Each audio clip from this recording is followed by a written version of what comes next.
Nursing വിദ്യാർത്ഥികൾ അങ്ങോട്ടും ഇങ്ങോട്ടും റാഗ് ചെയ്തതിന് അവർക്കിനി നേഴ്സിംഗേ പഠിക്കാൻ പറ്റത്തില്ല എന്നുള്ളൊരു വാർത്ത ന്യൂസ് ഞാൻ കണ്ടായിരുന്നു.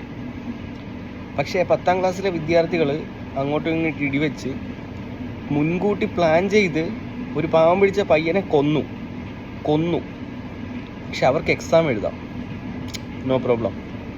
കൊന്നതല്ലേ ഉള്ളൂ, റാഗ് അല്ലല്ലോ. ആൻഡ് ഈവൻ പാവം പിടിച്ച പിള്ളേർ പഠിക്കാൻ പറ്റാത്ത സാധനം കോപ്പി അടിച്ച് അവരുടെ സ്കില്ല് ഉപയോഗിച്ച് കോപ്പി അടിച്ച് എഴുതി അത് പിടിച്ചു കഴിഞ്ഞാൽ ഇനി എക്സാം എഴുതാൻ പറ്റത്തില്ല. 10ാം ക്ലാസ്സാ, ഡീബാറാ. ജീവിതം തൊലഞ്ഞു. എത്ര പേരുടെ ജീവിതം തൊലഞ്ഞാണ് ഡീബാർ ചെയ്തിട്ട്. സത്യം പറഞ്ഞാൽ കോപ്പി അടിക്കുന്നതിനെക്കാട്ടി തെറ്റ് കുറവാണ് ഒരാളെ കൊല്ലുന്നത്. പോട്ടെ, അങ്ങോട്ടും ഇങ്ങോട്ടും ഇടിവെക്കും പിള്ളേരാണ്, നമ്മൾ വെടിവെച്ചിട്ടുണ്ട്.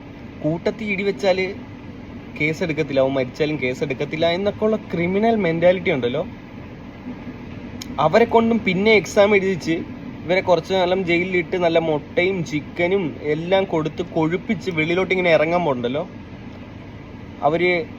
അവർക്കൊരു പേര് വിളിക്കാം, ബോൺ ക്രിമിനൽസ് എന്ന്. അവരങ്ങനായി മാറും, ഉറപ്പാണ്.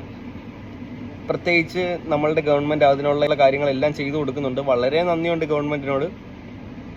ഇത്രേ പറയാനുള്ളൂ. This is Kerala. ഇവിടെ ഇങ്ങനെയാണ്, ഇവിടെ ഇങ്ങനെയൊക്കെ നടക്കും.